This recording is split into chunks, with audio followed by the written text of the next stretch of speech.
We know how much you love talking about player feedback, and we do too.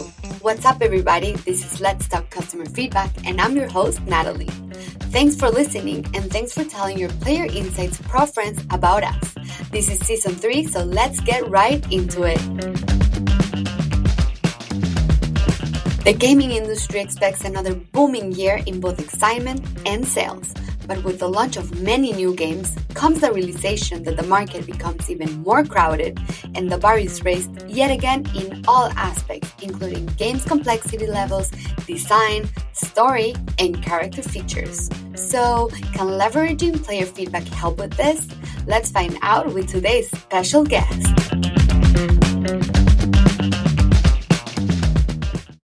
Hey, welcome, Rob, to our podcast. Super excited to have you here.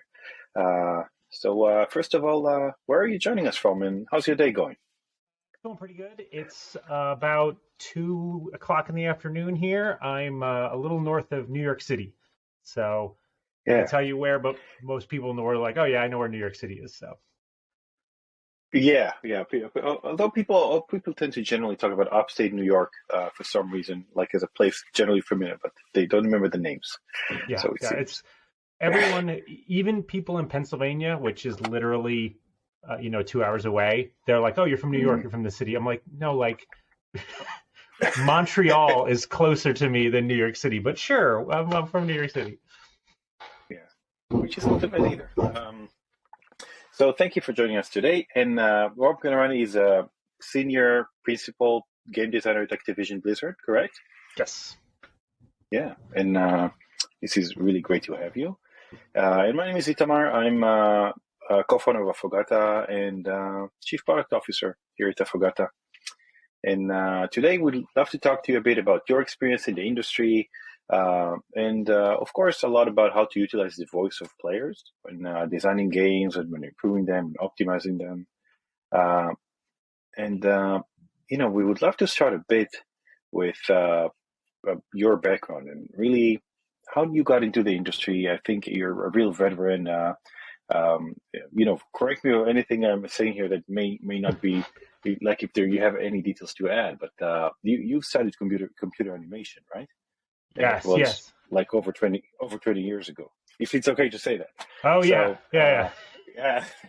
So did you get into the industry from that angle? Would love to kind of learn how you started. Yeah. So I actually grew up in central New York, and I really wanted to get into, at first, architecture. And with architecture, when you start, you have lots of papers and blueprints and rulers, and everything is very machine perfect. And that industry, a little over 20 years ago, had already kind of started to transition over to being very computerized. And we started working with a program called AutoCAD. And AutoCAD actually has become like Autodesk and 3D Studio Max and everything like that. But at the time when I started making 3D buildings, I also noticed that you could do animations. And most of the animations were you could make a tree blow because it was for architecture. You're going to show how your building was going to look in like the real world. But once I saw that you could animate in 3D, and this was the time of like, I loved Myst and Riven and those types of games where like 3D graphics were amazing, right? Yeah.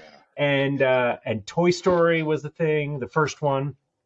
So that kind of Myst was like a watershed. Oh yeah. Moment. It was like, yeah. And so at that point, I said, hey, I really want to get into computer graphics. And there was really no place to do that. And I ended up getting an apprenticeship from from a small, like 2D, like hand-drawn on acetate cells that did stuff for like Sesame Street and TV shows. And that kind of led me to get into college where I majored in computer animation. And I just assumed I would go into movies or special effects. In fact, my minor was in industrial design, doing like monster makeup and like building spaceships for stuff. But afterwards, I had to mail a VHS tape out to different studios. That's how old I was. And I got a call back from a place in Troy, New York, which is where I have been for the past 20 plus years. And that was Vicarious Visions. And when I went there, I didn't know what they had done, and they were starting to work on Tony Hawk Pro Skater, for the Game Boy Advance, and this was before the Game Boy Advance was even announced. And so they had like a Super Nintendo hot wired to a circuit board mounted on a pizza box, and that was their dev kit that Nintendo had sent them. And it was kind of like from there, it's always been there. So for the first probably 6 years of my career, I was actually, my degree was in animation, but games back then were made with a team of 7 people. And so it's not like we had one person just do animation. Like I did level design, So I did 7 level people art. for the entire game, like including coding and everything? Yeah. I think we had Okay, two and a half engineers, 3 artists, 1 person part-time to do the audio. But I mean, handheld games back then were probably closer to the mobile game industry of, I don't know, like 4 or 5 years ago. And obviously even now the mobile industry is huge, but like around probably the 5 or 6 year mark, I really got more interested in design, and especially like combat and handling. And so I formally switched at that point to design. And then for the past 15 plus years, I've just done game design, to where I worked my way up. I was the studio design director of Vicarious Visions. And within the past, I think, year or two, it's kind of been a blur this last 2 years because, global pandemic and all kinds of crazy stuff. But VV moved from underneath Activision Publishing to underneath Blizzard Publishing. And so Activision Blizzard is all one very large company, but they're kind of just, that's you go way up high. But like below them, we actually have King, we have Activision, we have with Blizzard. And so we moved to under Blizzard. And that was while I was the game director on Diablo 2 Resurrected. And so, so a long way from animating a little skateboarder on a handheld game. Yeah. So let me ask you, so when you transition from like, when you kind of change your goal from, hey, I'm going to do these things that end up as buildings in the real world, to I'm going to do these things that are, only in the digital space, right? Did you ever think about that? Like changing from something that ultimately is physical to the non-physical? So that's actually a really good question, because I don't think I realized the weight of that until I shipped my first game. And so when I could work a 24-hour day, like I could work nonstop, and really at the end of the day, when I shut off my computer, there's nothing there, right? Like it's blank screen. And back then, not only did you have to get all of your code, everything all checked in, you'd have to make a master, and it'd have to be manufactured, right? Like nobody buys a box product anymore. But back then we had to send it off to get either printed to a disc or put on a cartridge, and I had to go and somebody had to put it in a box and then put it in a shelf. And so the delayed gratification from I've been working on something, nonstop for a very long time to, it's now on a shelf and other people can experience it. Like you don't get that when you're now, and maybe in the actual architecture field you do, like it goes from blueprints to you finally see it as a building years later. But it's very different from like, especially me growing up, like I grew up on a small town farm. It was like, that's broken. Okay, you go fix it. And literally as you're fixing it, you see it and it's done. And then at the end of the day, you're like, look, I just fixed that window, or, that tractor's now running. Like it definitely, and I think that's just kind of true for most all of the digital thing. And even when you transition from being a team, like a independent contributor of like, I write this code or I do this art, to being a leader, right? As a leader, I'm not checking in files into our source control on a daily basis, right? Like I'm working with people. And so you even then get one more step removed, and it's your people who are doing stuff on a daily basis, and you get the gratification when they succeed, which adds another bit of delay to it. But yeah, I actually never thought about it, because it's kind of like managing a team of whatever, right? People who write code or anything. But oftentimes, like with this, when you're like one step removed from they're actually doing the actual like creation of the models or the design or the animation or whatever it may be, I imagine it can be hard, right? You see people do things in a way that maybe you do, but in a slightly different way or whatever, and it's artistic. So it's not like, in code you could say, hey, this is not the best way to do that. This is not an efficient solution, whatever it is, right? But in, this creative line of work, there's no one way. So it's like, well, I would create it this way, but this can work too. It can be pretty tricky, I imagine. Yeah, and I mean, we might even talk about this. Might be segueing too fast into the discussion, but when we're starting to design, when you're focusing on just the design, which you could say is like the rules of the game, or is the game fun? I strongly believe in the approach of fail fast, right? Like find out if it's wrong. And what you need to be able to do is, let's pretend we were making a game where you could, run around and throw fireballs. Well, making a world to run around in, or the VFX for the fireball to look like real fire, like that takes many people a long time to look good. But to prove, okay, this works, like this fireball does 5 damage, it's like, okay, we're going to make it a cube. And the cube is going to move forward, and it's going to hit this bigger cube that we've made blue, and pretend it's the bad guy, right? Like, and you kind of have to work in that space. Like, there are many times where we'll prototype with index cards and rubber bands and dice to see if something feels good. But when it comes to knowing if something's fun, we're very, like, developers are too close to it. And so you need to get other people to test it. And some of the problems is people who test it, like, playing a game is a whole experience of a lot of features working together. It's the audio, it's the visuals, it's the animation, it's the soundtrack. And if you're like, hey, can you play this? It's almost completely broken, but we only want you to focus on this little part. Most of your players actually won't, right? Like, because they're going to be, because those other things are too distracting for them to say, is this fun or not? And so the figuring out, is this fun, without investing any more work than you need to is really, really valuable. And yeah, you spend a lot of time in that, like, let's just get it in really dirty. It's probably bad code. It's probably riddled with bugs, but we can just get in really quickly to be like, oh yeah, this mechanic will work, right? Right.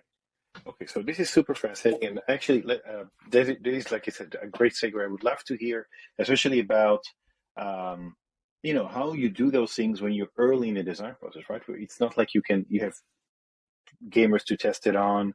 There's some internal processes. So I would love to hear more about that. Okay, so with that story in mind, it sets us up to dive more deeply here. So you were saying how you want to test those things because making something fun, it's hard, right? And there's a lot of components that go into that. And there's kind of a feeling, if I understood you correctly, there's kind of like, when something is fun, when something isn't fun, but you can't really just decompose it and, into numbers, right? So how, and you want, but you also want to test things as early as possible before you invest, and do them to the pixel perfect level, not only in the graphical aspect, like in any aspect, right? So how do you do that when you've worked on some great games? You mentioned a couple of them. Early in the process, how do you do that? How do you get that feedback? How do you do that experimentation? So it really starts with identifying what your goal is, what your win condition is, right? Because I think that a lot of times, and I'm guilty of this just as much as anyone else, like, the goal is not just make something fun, right? Because there's lots of games out there that are different kinds of fun for different kinds of people. Heck, I have way too many board games, and there are certain board games that my wife will love to play with me, and there are certain board games that she refuses to play with me, and there are certain board games that matter how many people we're playing with. And so you have to identify at the start of any design, like, who are we making this for, right? Because if you're making it for a very kind of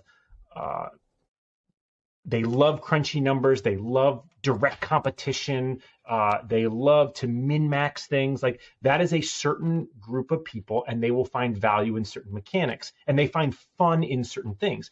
Whereas you have other people who are like curators, they like collecting things, they like showing off content, they don't want to be competitive, they want to collaborate. Like, those are people who find a different type of fun, right? So if I was to give Animal Crossing to someone who is a Call of Duty like PvPer, they are not going to find any joy. They're going to say, this is a waste of my time. And if I was to take someone who loves Animal Crossing and said, hey, I want you to go deathmatch with these 4 other people, they're not even going to turn the game on, right? And so probably not going to work. Right. And so that's really where it starts. And I think a lot of times people forget to take that step where they're like, okay, let's make a cool game. And it's like, whoa, we all want to make something that's cool, but we have to define what cool is before we can start building stuff to then measure against it. And so that's where I think the trickiest part for me is you have to look from like 10,000 feet up in the air of like, as a product, how many people do we want to target? What is the, but then from like the super low level, it's like, what am I doing for 30 seconds that's fun, right? Like, what is the 30 seconds to fun?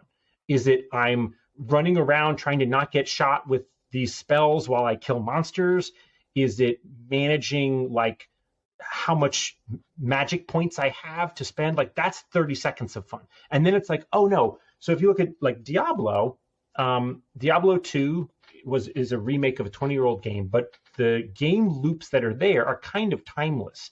And so the 30 seconds of fun in Diablo, or really any RPG, is click on the monster and kill it, right? It's fun to run around and you see a bunch of creepy monsters and you're blowing them up and you're trying to not get hurt. That's 30 seconds.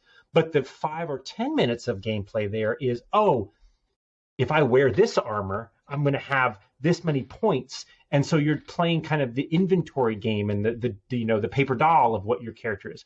But then you have okay, what is the 2-week gameplay in that game? And that's like, okay, I need to beat these levels of difficulty so that I can grind this part of the game for 10 hours to get this one piece, right? Like in the end, that game is all about a gear. It's a gear chase. And there are some gear in that game that people have played for hundreds of thousands of hours and they haven't even gotten that item. And so you kind of have to think about what your game looks like in all of these stages, because while, we could sit down and get something rough and prototype and be like, yeah, that 30 seconds is fun. It's fun to move around and click and kill a monster. How do you test, is this going to be fun after someone plays it for 400 hours? Like, that's where it gets very, very tricky. And that's where you tend to use, open betas or public playtests, because even when you do playtesting, you usually can only do playtesting in at most 100 people groups. And if your game is targeting 20 million people, like 1,000 people is actually still not enough. And so you then have to do much larger groups. And that's where it gets into the quantitative and qualitative and like, okay, it's really easy to get the data, but it's not really telling us the story and stuff like that. Right. So, okay. So there's a lot here to drill down into. Super interesting. So I want to hear more, of course, about what you just started alluding to. But before that, it's really interesting how you described almost what I would say is a first principles approach to game design, or, starting from fun, which sounds kind of silly, but this is what games are about, right?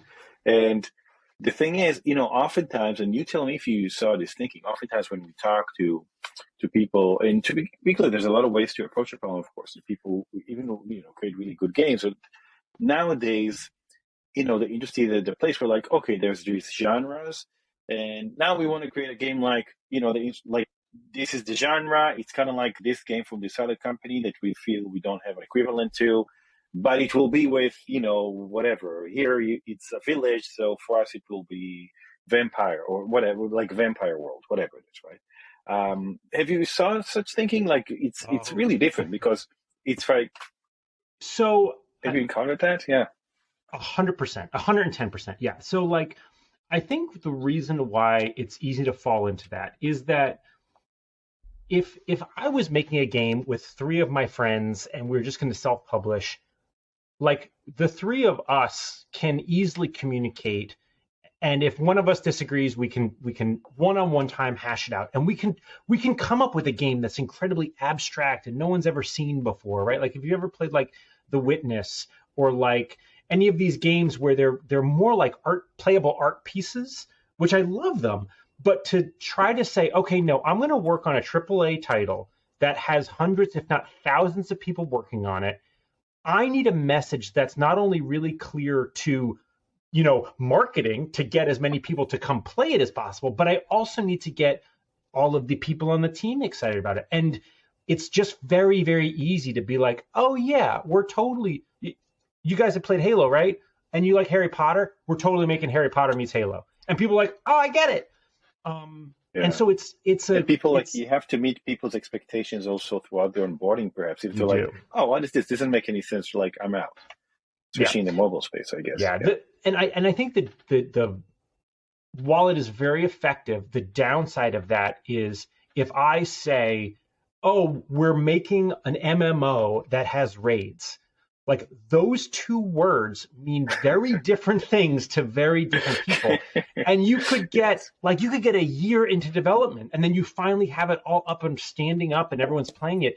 And your stakeholders, like one person's like, this is exactly what I knew it was going to be. And the other five are like, this is nothing like what I thought it was going to be. I thought it was going to be a World of Warcraft raid. And we're like, well, no, it was going to be more like a Destiny. And like, that's the downside of using those very broad terms is it's easy to get people on board, but it's kind of like the 80% is easy and the last 20% is a nightmare.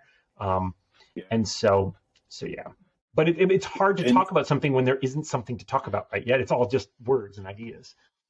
Yeah. And you mentioned how, the problem of coordination across a large team, that's true for any large human project, right? But it's really interesting how that applies here, because I think we've all seen those games where it feels like they took this basic game mechanic and they kind of stitch it with some other game mechanic that works in some other game in some other context, but they kind of don't fit in together perfectly. Not without naming any names, I definitely have played some games where like, wait a minute, why is this here? Like, this doesn't make any sense. And I think it's part of the phenomenon that you described. It's a very, very tricky pitfall. Yeah, I mean, I think it's also because games are so big and have so many systems that coordinate with each other that unless you fully understand the impacts, I'm not saying you can't change it, but yeah, I'm going to use it. I'm only going to use it because it was the last game I worked on. But so Diablo 2 Resurrected was a remake of an old game, right? So we had all the old rules of the old game, but when you take something that's 20 plus years old, you can't just expect people to play it the same way they did, right? Like 20 years ago, people were using America Online discs and they had like dial-up modems and there was no such thing as, oh, I'm just going to watch YouTube to see how that level was solved. Like it was a totally different world. And so the attention span was super different. Oh yeah. And there wasn't 19 other games similar to it on the market that you were competing with. And so when we brought it forward, there was a lot of things were like, hey, do we want to change this? Hey, do we want to? So like controller support was something we added. But it's like, how do you make it feel like the old game when the old game never even had a controller, right? And so this approach of changing stuff gets dangerous. And so one of the things that we were talking about is Diablo 2 had a stamina meter. And it was essentially like you could run or you could walk in that game. And if you run, your stamina meter drains. And when your stamina runs out, you can't run anymore.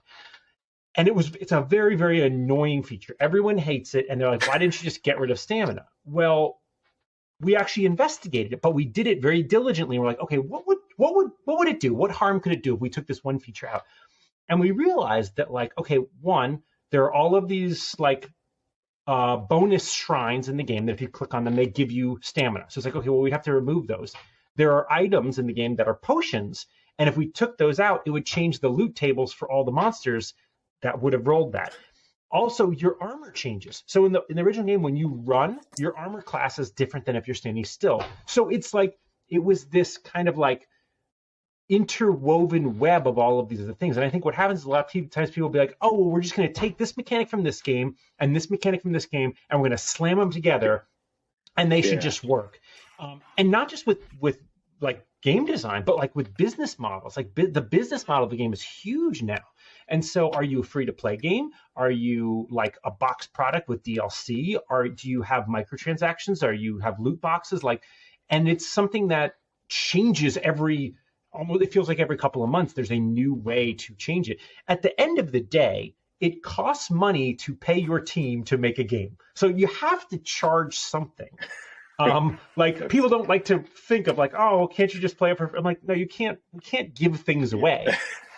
But like I see a lot of times people be like, oh, well, we'll just take this thing from this. We'll take loot boxes and stick them in with this other model and this model. And it's like, yeah, it doesn't really work either. So I think that is a very sticky problem of like mixing and matching, because games are not these 6 people in a studio cranking it out anymore. Like they're literally hundreds of people around the world making games in 16 different languages.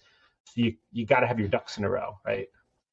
Yeah, and you mentioned also, how you think in multiple time frames, because you need to, the fun comes in multiple time frames, like you've elaborated earlier. So and correct me if I'm wrong, but I imagine it can also be a source of friction of like this long-term mechanic is not really harmonious with this like short-term mechanic, or a fun factor, or whatever you want to call it. So that can be tricky as well. So let me ask you, you've mentioned obviously working on, Diablo is such a storied franchise. People, and I think we've seen this in other kind of, in other games, in other franchises. This is a game that people played literally decades ago, right? And they have their expectations and they have their childhood memories. And you know what? Most likely they don't even remember it correctly, right? They remember something, they remember it was fun, but they don't even remember exactly how it worked. But whatever you present them with, they will be upset about something likely, and you're creating something new. But you also have all these existing audience, and at the same time, well, I'm not gonna just, my game needs to make money. It's not like I'm selling only to those people who grew up in the '90s or whatever, right? So, how do you, on one hand, listen to players, respect the feedback, respect the community, but also figure out how to create something new? And at the same time, it's probably impossible to not disappoint anyone. So how do you approach that, and how does this process look like? So one, I wish I had a perfect process that I could use everywhere. It's different every time, and especially with a remastered game, right? Because we all good? I totally unplugged my headphones. Okay, cool. So with a remastered game, you're absolutely right. Like not only did I work on Diablo 2 Resurrected, but before then we did Tony Hawk 1+2, which was very bizarre, working on the remaster of the first game that you worked on. And then before that we did Crash Bandicoot. And so like in those worlds, you're right, like people had heavy nostalgia, and we knew nostalgia was one of the reasons they were coming back, right? I mean, and it's not just video games, it's Hollywood, right? Like I went to go see the last Ghostbusters movie because I loved the first one. Like that was literally it. But once you get people back, you have to do this little bit where you educate them on what the game used to be. And you're right, people only remember the good parts. And unfortunately, or fortunately, depending on how you look at it, like they remember more than just the game, right? So if we take like Diablo 2, like that was a lot of people's, like it was their first PC game, or it was the first game of this thing. So they remember like late nights with friends. They remember that first time they had a LAN party. They remember going away to college. And this was like, and that's way more than any game, right? And so to give credit where credit is due, like that game was amazing, but it's not just the game, it's these people and their lives and where they were. And so we just have to be respectful of that. And so one of the cool tricks we could do with Diablo 2 Resurrected was we had a button that literally would toggle you back to the old graphics. And so thank goodness we had it, because what would happen is people would play the new game and they'd be like, oh yeah, it looks pretty good. And we're like, well, it looks like a bajillion times better than it used to. And they're like, I guess so. And then we're like, go hit the G button. And they would hit it and they're like, oh my God, is that what it really used to look like?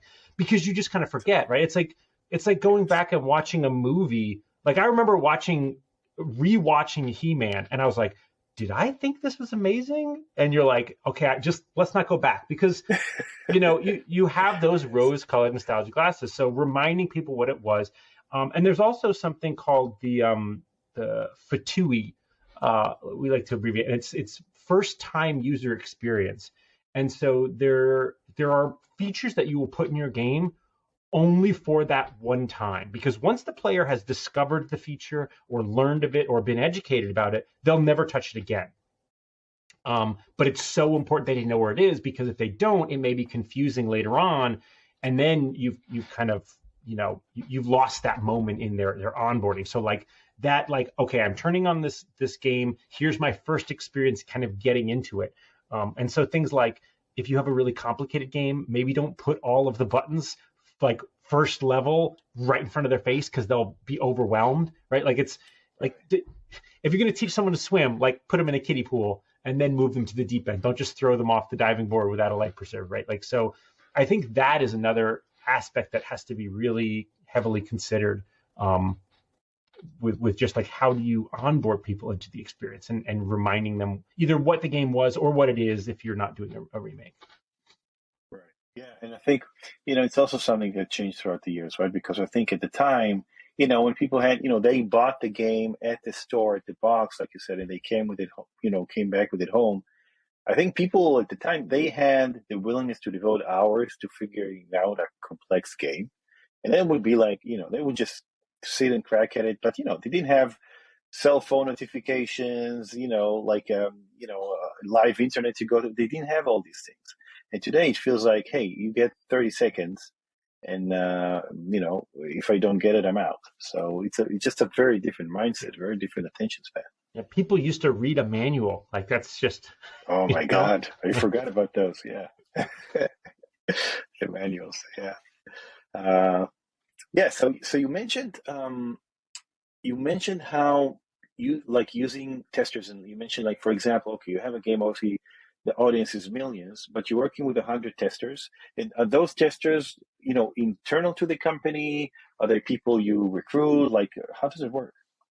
So, from my history, most of which is with Activision Blizzard, which is a very, very large company, but right.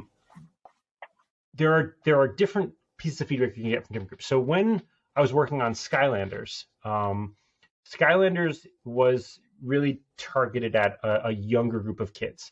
And so we would bring them into the studio, either in New York or in California. And one of the super beneficial things we did there was on the first one that Vivi worked on, Skylanders Swap Force, I was head of the character team. So we made all the Skylanders. And it was required that if you were a designer who was designing a character, it was mandatory you watched the kids play that character. And what a lot of designers forget is they don't come with their character when the world sees it, right? And so we would be like, okay, cool, what's your character do? And it's like, well, you need to be able to figure out this character by just mashing the buttons and seeing what happens. And so a lot of times designers will be like, oh, we have this really cool character that, like, they'll put this debuff on a monster, and then if they stack it 3 times and they hit this thing, and I'm like, dude, nobody gets that at all. And like, yeah. But we had to keep coming with brand new crazy powers for these Skylanders, but like just be like, kids are brutally honest. And so kids are great because, one, they have no problem speaking their mind. They have no problem failing. Like the older a person gets, the more afraid they are of looking bad. And so they won't try things because they're like, oh, if I try it, it's wrong. Like, whereas a kid will be like, whatever, I'll try this 100 times. Who cares? But so in-house testing was super, super valuable. We recorded all and everything like that. Another form of doing it is surveys. So we would also just basically, like with the kids and with more of like people in from off the street, they would just like, they'd grab a bunch of people at a mall and they'd be like, okay, here, sign this NDA. We're going to give you a survey, and then we're going to show you some stuff, or we might let you play some stuff, and we kind of gather all that data. But once you get above like 50 people, you can't like sit and read every interview question and how they answered it, or watch them, right? Because there's a lot of times like their face says it all. So if someone's face is smiling and they're nodding and they're into it versus someone who's furrowed brow trying to figure something out, like they're like, those are things that no data is going to show other than a video of their face. And you could even go ask them, oh, hey, did you have a good time? And they're like, oh yeah, I had a good time, versus, oh, I had a great time. Like, they're both going to say positive, but that's where, and I think that's a challenge, is like when you scale up to be really, really big, just there's not enough hours in a day. Like, we even have a team where they'll go through and they'll try to cherry pick out like key positive comments or key negative, and you can put stuff in word bubbles, but like it gets tricky. And that's where, when we do big surveys, we have to do more of like, on a scale of 1 to 10, which one was good. And so and then you're kind of just saying like, okay, look, where were the problem areas? And so you'll kind of say like, all right, look, out of the 10,000 people that got this survey, 70% of them said that their least favorite class was this one. And you're like, okay, well, let's go look at the comments around that class. And so you kind of like have to just wholly disregard like anything that's just kind of middle of the road feedback. You're just like, okay, these are really positive things. Let's go with it. This is really negative. Let's focus on the negative. And you just kind of have to approach that when you're dealing at that scale, right? Right. So that is already when, you have something out and you have a community, right? And you're using tools to kind of see, okay, what kind of feedback is out there. And from what you described, it sounds like you like to start with a sentiment, right? Kind of as an entry point. Here, let's start with the bad stuff and see what it is. Let's start with the good stuff and see what it is. Yeah, and if you're making a sequel or something that franchise already has a fan base, you can most certainly start with nothing. You can be like, what would you like to see in a new one? Would a new one excite you? Like, and then you can even just get sentiment right off the gate, which is good and bad. It's a little bit dangerous because you want your team to kind of be creative about things, but still. But if it was, are you just so just to make sure I get it? So are you describing what you would ask in a survey, or are you saying, hey, let's just look out there because people are probably talking about it? Like if there's a game, probably people are already saying, oh, I love this, but I wish in the sequel they would do that, or they wish to change this, right? So do you just look for like the stuff that's organically there, or do you like to start with asking people? Well, the thing with the internet nowadays is everyone's going to share their opinion, whether you want to hear it or not. Like they're going to put it out there.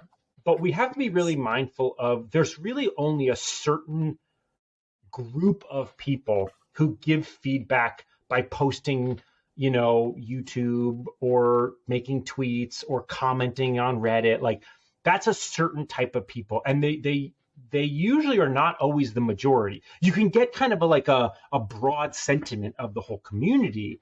But there's a very large number of people who are very happy and quite content, and they have no reason to complain.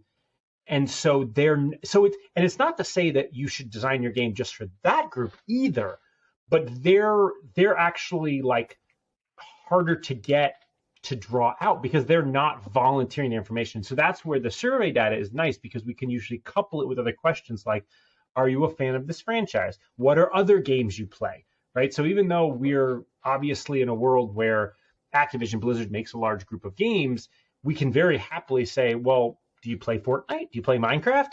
And then we know like, okay, these are the types of games that this type of player likes.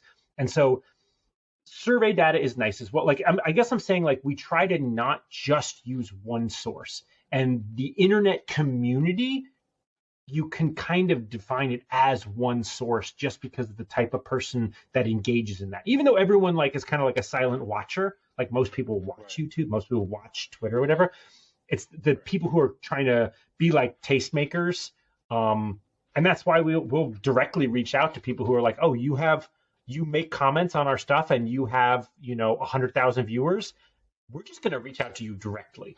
Right. So you actually reach out, so you kind of combine the approaches like, well, I see the stuff that's organically there, and I see some voices that I want to tap into. I actively reach out to them and, kind of, I guess, pick their minds a bit. Yeah. Okay, that's a really, really interesting approach. Yeah. But it's not trivial. I think not everyone does that. I think, obviously, a lot of studios analyze feedback. A lot of studios do surveys. For active engagement, I don't think it's something that everyone does. I think it requires a process and maybe some comfort in doing that. So this is a really interesting approach. And I think, as time goes by, I think, as you pointed out, like you have this, there's everything out there, right? People talk a lot. Does it reflect really how people feel? I think as time goes by, the tools are getting better to kind of reflect what, kind of do the right weighting, the right analysis to tell you, you know what? Yeah, this is very vocal, but this is not a true representation of what's the sentiment, right? And here's kind of a good representation of it, because I think it's always the challenge when you do a survey, even if you do a very big one, it's hard to get a statistically meaningful sample. It's just hard. However, if you look at obviously the data that is out there is statistically meaningful, but like you said, there's some skew there that you need to account for. So there's some trickiness there, but hopefully the tools are getting better and will help us make these decisions way better. To add one more wrinkle to it is there's a lot of times where if we have like an open beta or some type of public play test, not only do we have people's survey results, but we actually have the real data in the game, right? And so if someone goes on YouTube and they're like, oh yeah, I played this game for whatever, of like 100 hours, I can literally, if someone filled out the survey in the play test, I can be like, oh, no, you played for 17 hours and then you quit. So it's like, people don't always tell the truth on surveys either, or their perception becomes reality to a lot of people. Yeah. So like in a lot of games, you'll have feedback where people be like, this move is overpowered. And we're like, okay. And we'll actually go in and we'll be like, no, like you're actually killing things at a slower rate, but because like the screen effect is all shaking and the noise is loud, like, and we've had times where I remember years ago we were working on Marvel Ultimate Alliance, and there was this one level where people kept saying, oh, this isn't intense enough, it needs to be harder, this isn't intense enough, and we just kept adding more and more baddies to the game, to the point where like we couldn't add more baddies because the engine could only support so many. And we're like, wait a minute. And so we actually just went in and changed the soundtrack of the level to be a high intensity soundtrack. And everyone was like, oh my God, you fixed it. And we're like, sure, we fixed it. Perception is everything. Yeah. Perception is everything. And so there was a lot of times where just how you present data changes how people feel about it. And so sometimes it's not actually the game itself isn't imbalanced or broken. It's just how you're showing it to the player. Right. Yeah, and you also point out that's amazing, and you also point out to another challenge with services, how you ask or how you phrase the question affects the answer, and the thing is, yeah, people, I don't want to say lie. It's not that people lie on servers. Of course, some people do, and of course it happens, but it's just that the perception, like they believe the answer, which is not accurate about them, right? It's a kind of a self-attestation problem or self-perception problem. So it's super interesting. It's behavioral stuff, very, very, very, very tricky. So you mentioned, so these are, some really great ways to, I guess, tap into the community and get player feedback. And you mentioned you also worked on these, franchises and a few remakes, right? So you know what it's like to have a hefty community to account for. Do you usually do that? You kind of from the get-go, if it's like an existing franchise, from the get-go, you'll do this kind of connecting to the community, getting feedback. Would you do that if you're also like when you do a brand new game, just a completely new title, or in that case, would the feedback phase come later? There's also the phase where the game is already out and maybe you're making some tweaks. How do you do these things across the life cycle of a title? So when it comes to the type of game you're making, I think that whether it's a remake or the next iteration of a game within the same franchise or something entirely new, even if it's entirely new, it's probably part of a certain genre. And once again, you're trying to target a certain type of player.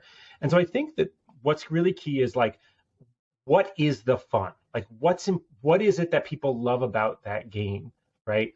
Because sometimes it's not the look, sometimes it's not the sound, sometimes it's what is fun about it. And so like with Diablo, like we had a 20-year-old game with Diablo 2, but there's also Diablo 3 that is also an already existing game that is out there, and there will soon be a Diablo 4. But each of those Diablos is distinctly different. And so it's like, well, we could go ahead and we could modernize Diablo 2, but we're not trying to turn Diablo 2 into Diablo 3 or Diablo 4. We're trying to keep Diablo 2, Diablo 2, right? Same with Tony Hawk. Like there were certain things that people really loved about Diablo or about Tony Hawk.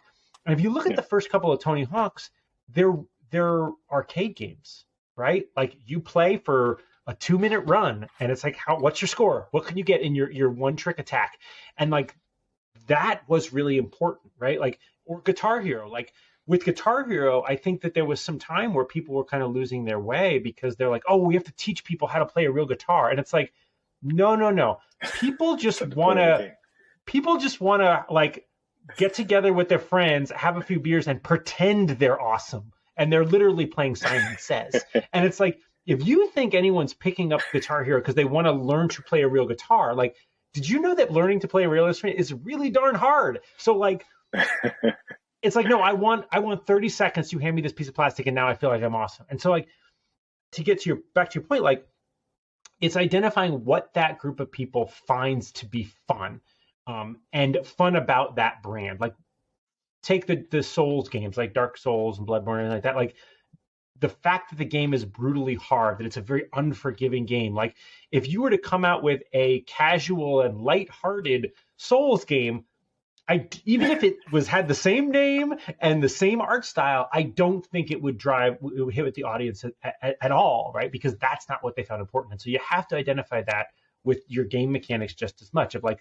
what is the type of fun? Do they like that it's brutally hard? Do they like that it's competitive? Do they like that it needs 39 other people to get together and raid a big boss? Like, so that is something that you don't always have to ask. I think that when you're starting on a franchise, you should have some familiarity with it. So you and your team should just get in and play the game and understand why people are loving this thing. So there's just that. Like, that's, I guess, the easy answer is go play it. But yeah, with that, like, if you had to ask a survey of like, hey, why did you like it? Why did you like Tony Hawk? Like, we should know that already. But I think we knew that because we were also all fans. If you were truly new to a franchise and you had no idea why people even like this game, you might have other problems, I guess, to say. Yeah. Right. And it's also a question that's hard to answer truthfully, I think, for a person. Like, why did you like this game? Well, it's you have a lot of reasons, including, maybe it's your brooding personality. So who knows? Well, I mean, that's actually a great point on multiplayer games. Like, a lot of people say, oh, I loved that game. I loved playing it with my friends. And you'll notice more and more games, like, it's very, very rare that you find, other than like first party games, it's very rare to find a single player game. And I think it's because if you and I, like, we're friends, we've been friends for like decades, and we get together and we play a game of like, we could play the stupidest game ever. That's actually a really bad game, but it doesn't really matter because I'm hanging out with my friend, right? Like I can go bowling with my friends at the bowling alley. I stink at bowling. In fact, we could all stink at bowling, and I might not even like bowling, but I'm spending time with my friends, and games have become a pastime, right? Like, we see people playing Fortnite where they don't even care about what's going on. They get into Fortnite to go watch a concert because to them it's just a place to hang out. And so I think you're right, like saying, well, what did you like about that game?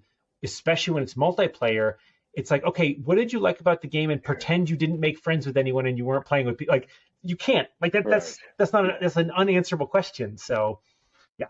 Yeah. Well, that's a really important insight. Yeah, definitely the multiplayer changes everything in that respect. So I know, we only have you for a limited amount of time, so I want to get kind of a couple more questions. So you mentioned, a couple of ways to tap into the community and to players, and obviously you've done this a lot. So just for like some interesting examples that our listeners could learn from, like, what are some top 3 insights that you remember that you got from users, whether, whatever way you collected the information, that really affected, like, you really remember that they really affected the game design or key decisions? Yeah, so there was one insight we had when we were working on Skylanders. We were making this one character who, her inspiration was like roller derby. So she was like a roller skating, like kind of brawler character.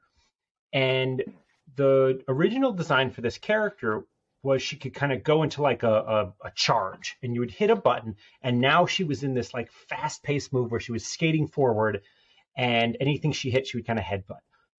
And when you would push the button, she would start moving forward. Now, most of the time when you played the game, you would use your thumb on the thumbstick to move the character around. Every single kid hated this move. And we're like, but it's a really cool move. And they felt like it was uncontrollable. And the reason why is it was one of the first moves we ever made where, regardless of what you did with your thumbstick, it would keep moving your character forward. So it would be like if you were driving your car and you hit a button, and now regardless of what you did with the gas pedal, the car kept moving forward. It would instantly feel like the car was out. I don't like this move based on just what you said. Yeah, exactly. And so around the same time, we had another character that had a move that was like an escape move. And when you'd push a button, the character would spring backwards. And that also freaked people out. where they're like, I hate this move, I hate this move. And really where it got to is this line of like choosing when you choose to take control away from the player.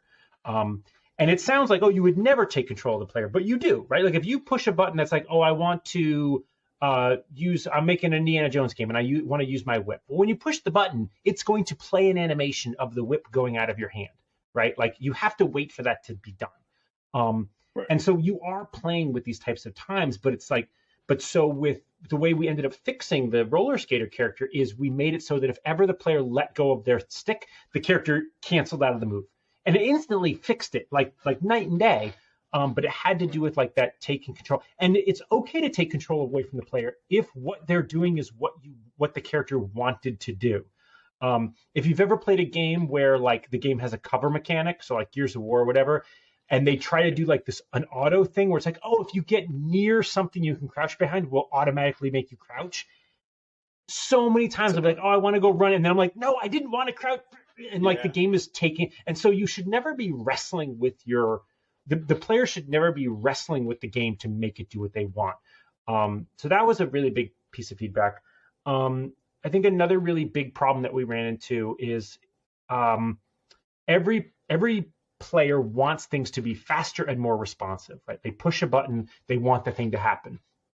Well, when you're making a character, say you're making like the Hulk or something really, really giant, if you talk to an animator, and like the way you sell that something is big and has weight is it takes more time, right? And so how do you make a character that's really big and heavy feel responsive? And there's two tricks that we did. One, it doesn't mean that when the player presses the button, it doesn't mean that the punch has to be out instantly. What it means is the game gives you feedback that you push the button instantly. So if let's say your character had their big fists up and you push the heavy punch on a big character, so long as the moment you test that button, like the fist is kind of way back or you see a sparkle like on the frame they hit it. So then they're like, oh, okay. Yeah. But then what you also have to do is you have to, yep, something's happening. The game understood I pushed the button, so it feels like I'm listening to me. And then the other trick you can do is put the weight on the recovery instead of on the attack, right? So if with the Hulk, like he's going to smash the ground and make a crater, have frame 3, have his fist on the ground, but then have it be like 3 seconds for him to pull his fist up out of the ground and kind of resettle. And then it still feels like he's responsive, but then he's recovering sluggishly. So those are two tricks that helped when it comes to like, they want to be, responsive, but you still want slower characters. And I think that segues because that was another, because with a history of animation, you're trained. Everything has anticipation. Everything has squash and stretch. And so if I were to tell you, hey, jump, the first thing you would do is crouch down and then jump. Well, if you're playing a video game, if you push jump, that character better be in the air. There's no waiting for it to crouch and then jump. And if you do that, you kind of have to make every single thing in your game account for it. So like all your projectiles need to be slower moving. All the crumbling platforms need to crumble slower because you need to give the player time to be like, the player pushed the button. We don't have to wait a second for the thing to happen. And the player will learn, but like it affects everything in the game. Amazing. Yeah. Well, I mean, there's so much more here that we could drill more into it. I mean, there's a lot of these subtleties in how you create that experience, right?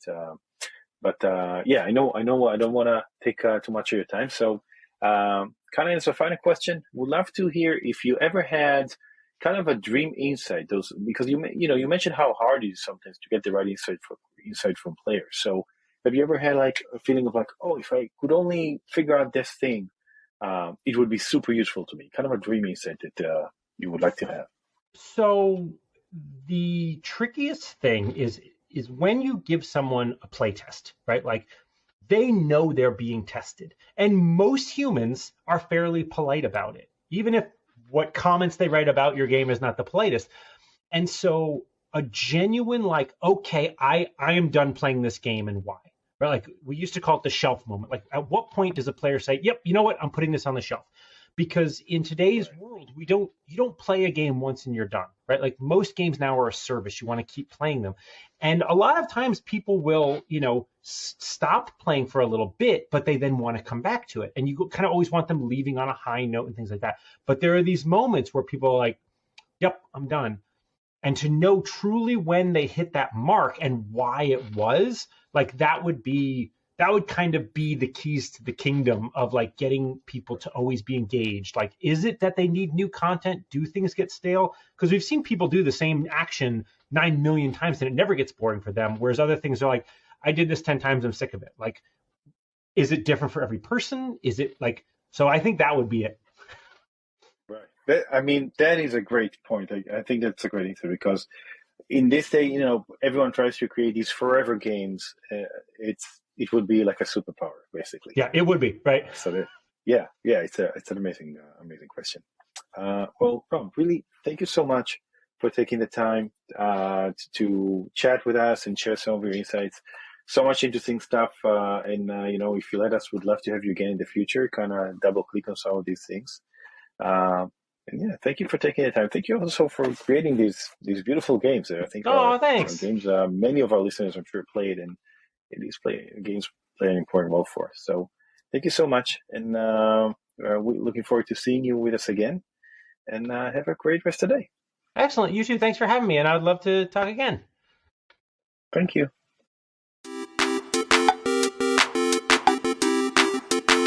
And that's it for today. Let's Talk Customer Feedback is a podcast made for player insights professionals, player feedback enthusiasts, gaming industry experts, and anything in between. The podcast is created by Affogata, the AI-driven player feedback analytics platform that cuts through the noise and brings you the player insights that move the needle. In each episode, we have a special guest from the industry, including Affogata's own customers that share their knowledge on what player feedback and the voice of the customer means for them and the companies they work at. Follow Let's Talk Customer Feedback on Spotify, Apple Podcasts, and Google Podcasts. If you'd like to know more about Affogata and what it does, go to affogata.com and get more info on our social media, searching for Affogata on LinkedIn, Facebook, Twitter, and Instagram. See you next time. Don't keep your players waiting.